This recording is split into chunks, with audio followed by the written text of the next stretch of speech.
कुछ साल पहले तक विवेक बिंद्रा का नाम यूट्यूब पर गूंजता था।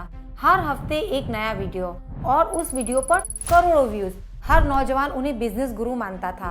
उनके भाषणों में जोश था, जुनून था और उस जोश ने लाखों लोगों को प्रेरित किया। लेकिन आज वही विवेक बिंद्रा जिनकी आवाज पर भीड़ झूम उठती थी, उनके वीडियो मुश्किल से 2 लाख व्यूज भी नहीं ला पा रहे हैं। एक जमाने में जो यूट्यूब के बादशाह कहलाते थे, आज उसी प्लेटफॉर्म पर अनदेखे हो चुके हैं।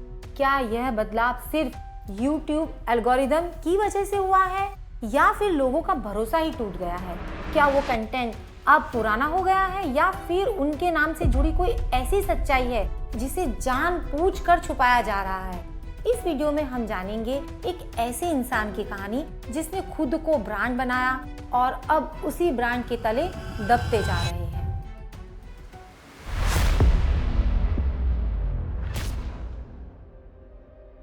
साल 2017 देश डिजिटल क्रांति से गुजर रहा था और युवाओं में आत्मनिर्भर बनने की लहर दौड़ रही थी।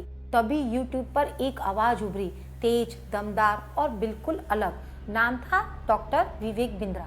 अपने देश को खड़ा करना है, अपने देश को सोने की चिड़िया बनाना है, ऐसी इकोनॉमी बनाना है कि अमेरिका को, यूरोप को उखाड़ दूंगा। तीसरी बार फिर रेस कब जीते वो जानते हैं। पाकिस्तान में हरा करके आए थे रेस वो। इनका कोई ठिकाना ही नहीं है। Wrong auto suggestion.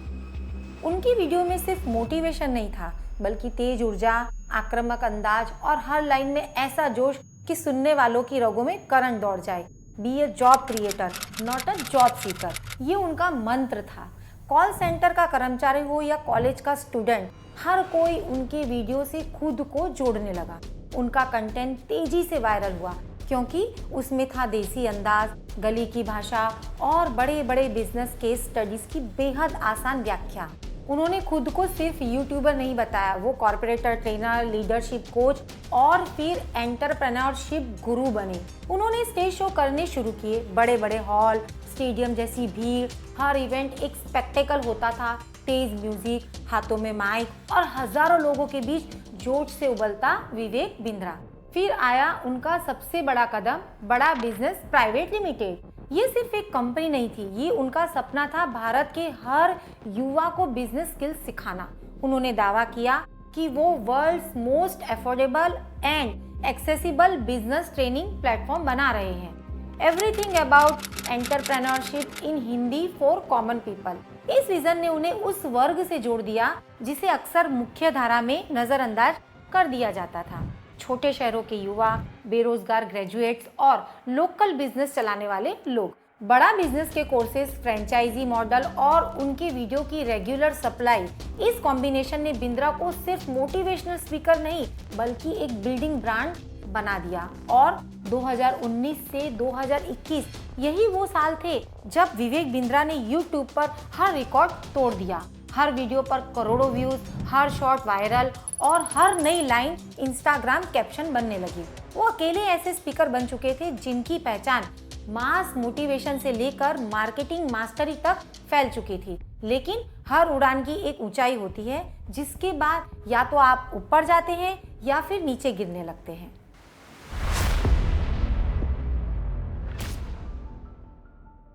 हर चीज का फॉर्मूला होता है, लेकिन जब वही फॉर्मूला बार बार दोहराया जाए तो वो धीरे धीरे असर खो देता है। विवेक बिंद्रा के साथ ऐसा ही हुआ। उनकी हर वीडियो में वही तेज आवाज, वही उग्र अंदाज और वही थप्पड़ से तालियां नहीं, कारोबार से बजती हैं जैसी लाइनों की भरमार। शुरुआत में ये स्टाइल नया था, अलग था और इसी वजह से वायरल भी हुआ। लेकिन वक्त के साथ दर्शकों की समझ बदली, सोच बदली और बिंद्रा का कंटेंट वहीं अटका रहा।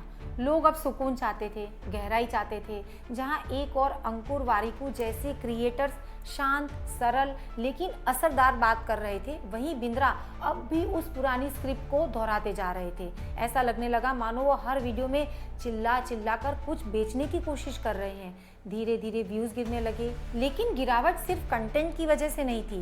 पीठ पीछे एक और तूफान खड़ा हो रहा था, ऐसा तूफान जो बिंद्रा की छवि को सिर्फ कमजोर नहीं बल्कि संदिग्ध बनाने देने वाला था। बिंद्रा क्या कर रहे थे, क्या क्या गलत था उसमें? एक प्रोग्राम था उनका IBC, इंटरनेशनल बिजनेस कंसल्टेंट। वो प्रोग्राम सरासर फर्जी है। वो ये क्लेम करते थे कि आप घर पे क्यों बैठे हो, आप ये IBC बनिएगा आपको हर महीने 1 लाख से 10 लाख का इनकम मिलेगा, और अगर नहीं मिलेगा तो मनी बैक गारंटी। उनके बड़ा बिजनेस प्रोग्राम को लेकर सोशल मीडिया पर धीरे धीरे शिकायतें सामने आने लगी। कुछ लोगों ने कहा कि उन्होंने कोर्स के लिए पैसे दिए, लेकिन जो वादा किया गया था वो मिला ही नहीं। कुछ ने दावा किया कि उन्हें झूठे प्रोफेसरों के नाम बताकर लुभाया गया, जबकि वो लोग असल में उस कोर्स से जुड़े ही नहीं थे। और फिर शुरू हुआ शिकायतों का सिलसिला। अलग अलग राज्यों से FIR, legal notice, police complaints आने लगी। बिंद्रा का कंटेंट पहले से ही डूब रहा था और अब उनका बिजनेस मॉडल और भी सवालों के घेरे में आ चुका था। जो व्यक्ति कभी नेशन बिल्डर के रूप में दिखता था, अब उसकी पहचान एक सेल्समैन से ज्यादा नहीं बची थी। –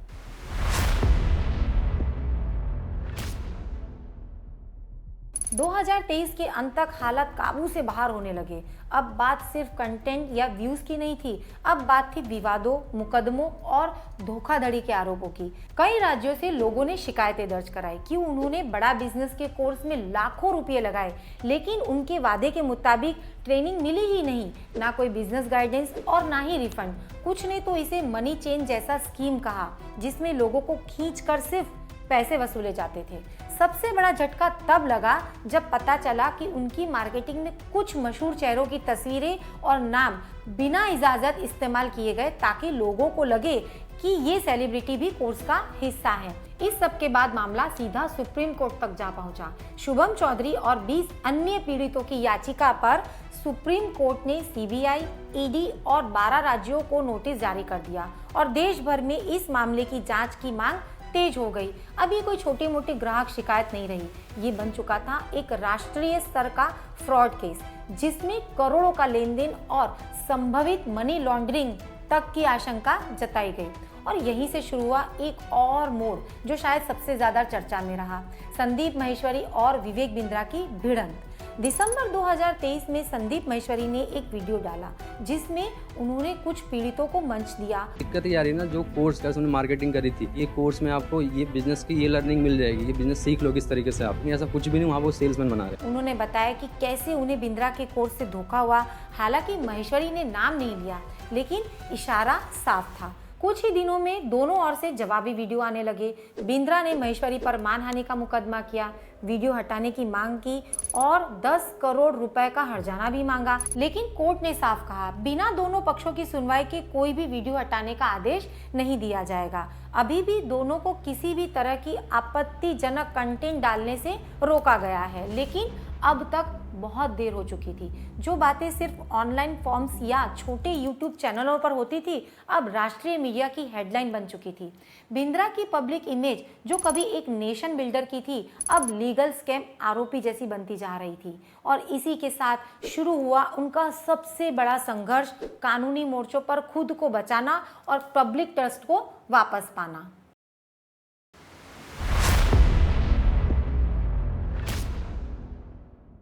बड़ा बिजनेस नाम सुनते ही कभी लाखों लोगों की उम्मीदें जुड़ जाती थी। हर एड में वादा किया जाता था, 15,000 रुपए से लेकर 1 लाख महीना कमाओ, जॉब मत करो, खुद का बिजनेस शुरू करो, अगर रिजल्ट नहीं मिला तो फुल रिफंड मिलेगा। लोगों ने विश्वास किया, लोन लिया, सेविंग्स झोंक दी, लेकिन बदले में क्या मिला? हजारों शिकायतें बताती हैं कि ना तो कोर्स में कोई स्ट्रक्चर था, ना ही असली प्रोफेशनल मेंटर। कई बार वही पुराना YouTube वाला कंटेंट बस नए पैकेज में पेश कर दिया गया, और जब रिजल्ट नहीं मिला तो रिफंड मांगने पर जवाब मिला, ये स्कीम में नहीं आता। इसी बीच बड़ा बिजनेस का असली बिजनेस मॉडल भी सवालों में गिर गया। कई लोगों ने इसे MLM जैसा बताया, जहां ट्रेनिंग से ज्यादा फोकस दूसरों को जोड़ने और कोर्स बेचने पर था। यानी कमाई कोर्स से नहीं बल्कि कोर्स बेचने से होती थी। वहीं दूसरी ओर YouTube पर भी आंकड़े बुरी तरह से गिर चुके थे। जहां कभी एक वीडियो पर 20 मिलियन व्यूज आते थे, अब वही मुश्किल से 1 से 2 लाख आ रहे हैं। कमेंट्स बंद कर दिए गए हैं, लाइक्स डिसलाइक्स छुपा दिए गए हैं और दर्शक साफ कहने लगे हैं, अब ये मोटिवेशन नहीं बस सेल्स स्क्रिप्ट है। गूगल ट्रेंड्स से लेकर YouTube एनालिटिक्स तक हर जगह साफ दिख रहा है, लोगों की दिलचस्पी कम हो रही है, और जहां दिलचस्पी नहीं वहां ट्रस्ट भी नहीं टिकता। इतना सब होने के बावजूद बड़ा बिजनेस अभी भी एक्टिव है, लेकिन उस आग की तरह जो ऊपर से जल रही है और अंदर से बुझती जा रही है। जब एक ब्रांड भरोसे के दम पर खड़ा होता है और वही भरोसा टूट जाए तो उस ब्रांड को फिर कोई कोर्स, कोई एड और कोई स्क्रिप्ट दोबारा जिंदा नहीं कर सकती।